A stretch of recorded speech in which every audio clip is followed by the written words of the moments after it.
Gimmick for this. Gotta alternate the water between certain tide levels. 1, 2, and 3, I believe. At the same time, watch out for the diamond ball and chains. Guess they're diamonds now. Oh, the music. Peaceful music.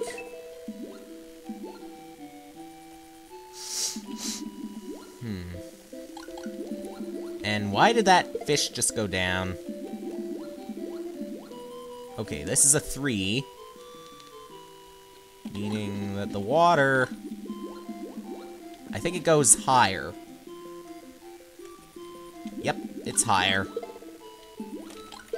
A 1 means it goes really low. A 2 is in the middle. See, there's a 1 right there.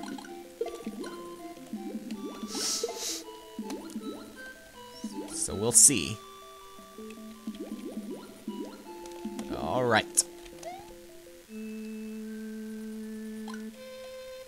And the music restarts. Now what do I gotta do? Never mind. There are these inclines right here. And just for fun, collect that coin.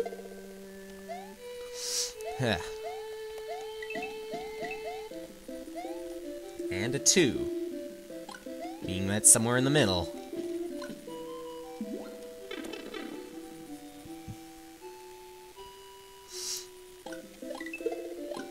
And then we've got a 3. Which we seem to need for this.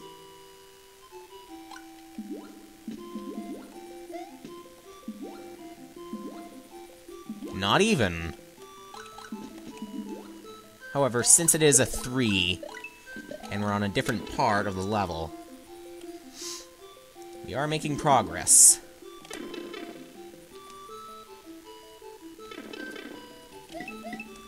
See, there's a halfway point.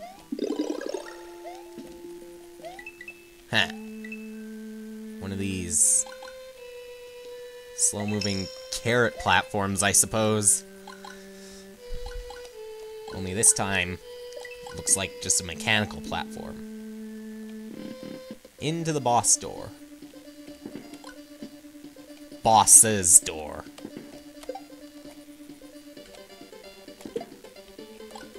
Thankfully, they put up an easy fight.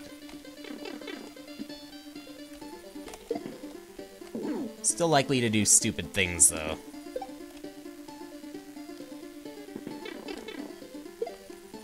Ow. This can't be good. Okay, they're 1 each.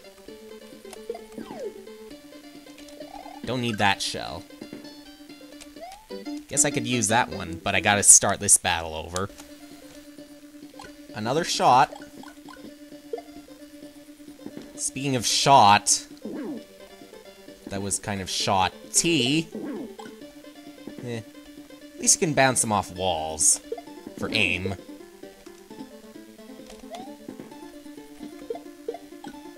And defend yourself in some cases. There goes the blue one. Oh, I missed. I don't need you.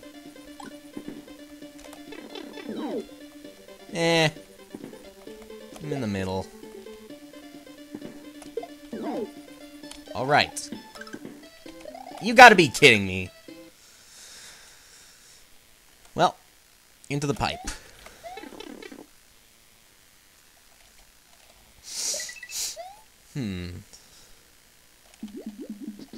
Water everywhere. And a blue crystal.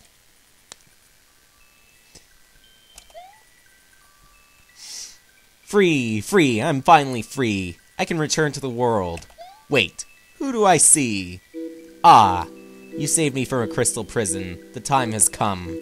A hero has risen. As thanks for this noble deed, just find this tablet when water's your need. Raise the earth and light the fire. At Starbeam Hill, we'll help you climb higher. And so I depart, wishing you well. When we meet again, I'll have a story to tell.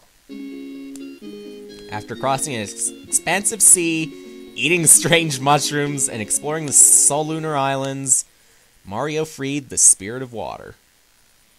And since I have freed the Spirit of Water, I have a secret to tend to.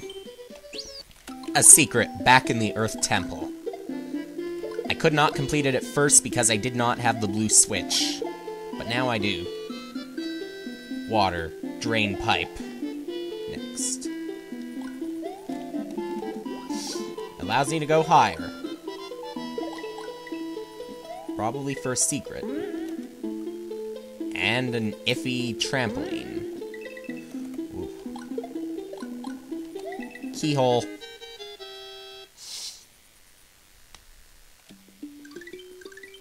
For a little bonus, I suppose. Elemental lore.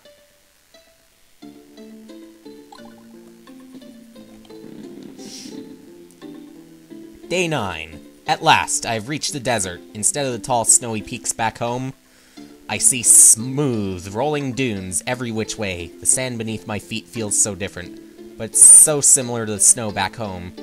It is fascinating to explore.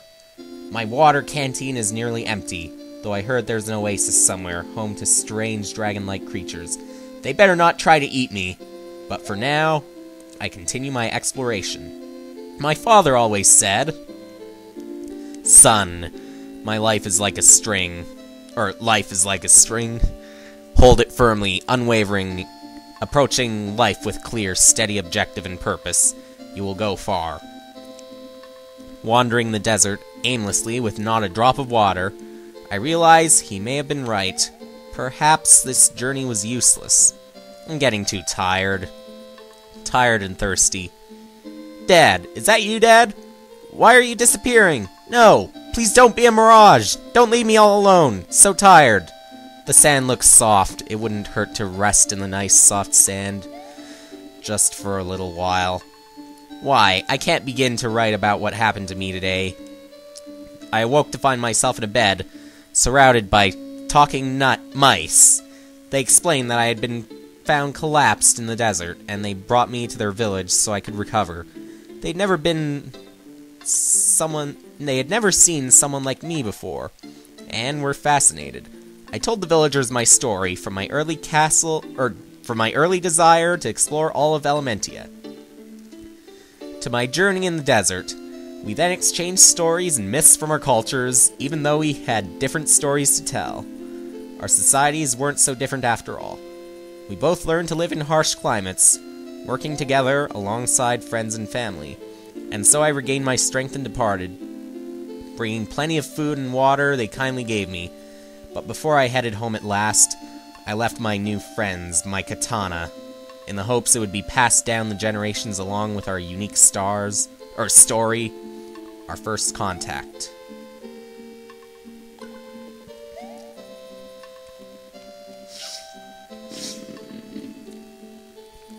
Perhaps the most famous scourge of the seas was known as Captain Trezorus Goldbeard. Indeed, he and his crew aboard the Golden Jewel were feared for plundering any ship in their path, leaving their victims not a penny to spare. With each raid, the captain would chuckle, exposing a set of gold teeth from within his strawberry blonde beard.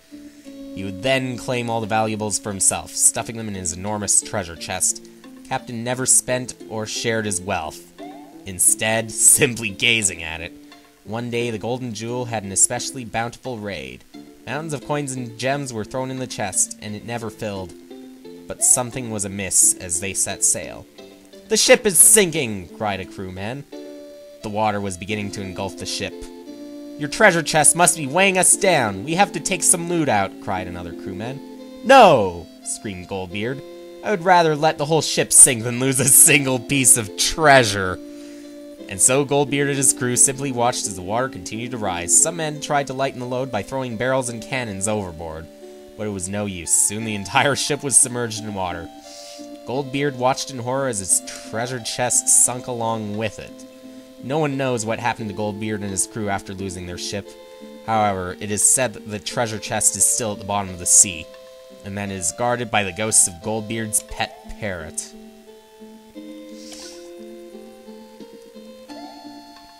Huh. That's a lot of journals. The four had created a world. It began as a single, flat mass stretching on for miles in every direction. Yet the four knew not what to add to their creation, and for a time it was left untouched. At one point, however, the most mischievous of the four set the entire world ablaze with crackling flames. "No!" cried the others in unison. In response, one of them crafted the enormous ocean to douse the flames. This water simply floated above the fire, unable to stop it. A third joined in, sculpting solid rocks under the flames, and with them came the force of gravity. Instantly, the water dropped onto the rocky surface, stopping the flames at last. After this, a thick, hazy cloud engulfed the world. Seeing this, the fourth fashioned together a whirling cyclone, which it then hurled towards the smoke. When the cyclone finally died down, the smoke had been blown away, and the world was clear once again. The four simply stared at their accidental creation. Neither of them were mad at each other, for together they realized what their world had been missing. The first assumed the responsibility of fire, the second of water, third of earth, and fourth of wind. Together, they added rolling hills and proud mountains, rushing streams, and quiet lakes, glossing over their world with flora and fauna. At last, the four finished their world, Elementia. With the world complete, the four hoped to guard and protect it, but while the four had the ability to create, they also carried the potential to destroy. Still gotta be something up. No, that's it. Got another secret to tend to, though. So in the desert level where I did not find the secret exit yet, still needs to be found. And I think it's in here. Thank you, water. Water, rain clouds. So now, I can get this key. No need to worry about shell jumping at all. Because that's nearly impossible for me on such a high surface.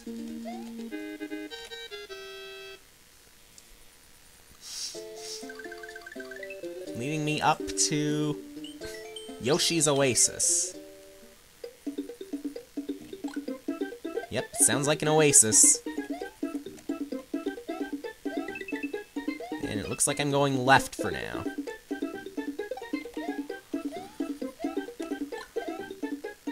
Don't know if I'm supposed to go left or if I'm supposed to go right. Well, got some water. And I'm guessing we can't keep Yoshi by leaving a level. We can only have him in this one. And I'm pretty sure there will only be one color.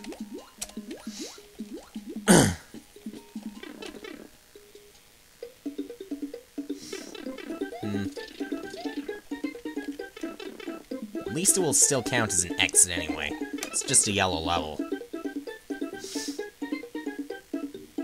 There's a little bit of a glitch to this, though. Huh. Okay. Speaking of glitch, instead of a full-grown Yoshi, you just have a baby one. Thank you! Now, I'll be willing to help you get around the oasis. I'm not leaving this area, though. The rest of the desert is too hot. Yep. It is possible to glitch the level. Now... Oh, okay. Springboard.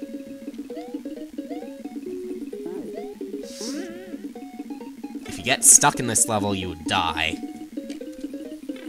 I think.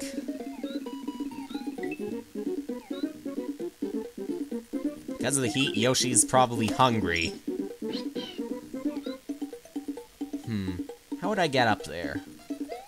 No invisible coin blocks? Nothing. Could do this, though. Take the springboard over here, so I can take the shell. And there's the halfway point.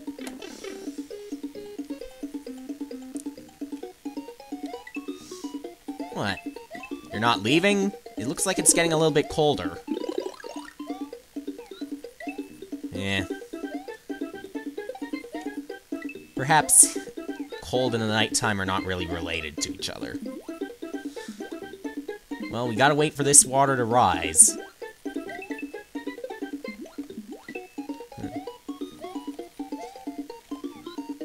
Letting the water rise is always a gimmick to some levels, isn't it? I can live with that. What do we have here, though? It's auto-scroll. Take the P-switch. And spit it all the way over there, why don't you? Here's some coins. No need to worry.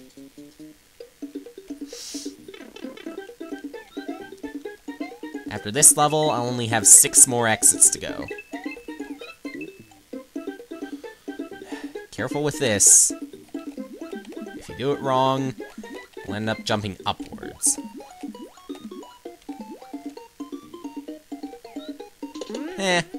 That was kind of odd. Got stuck where the springboard was. Here we go. Nice little cloud bonus. Don't know about any side exits, though.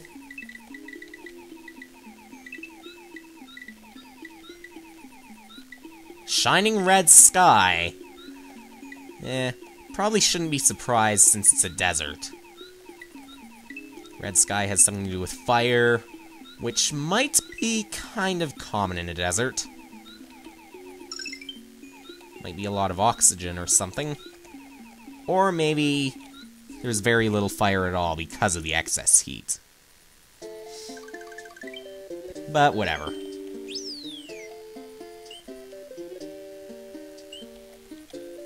I think there's only one place left to go. Which we'll do next time. Starbeam Hill.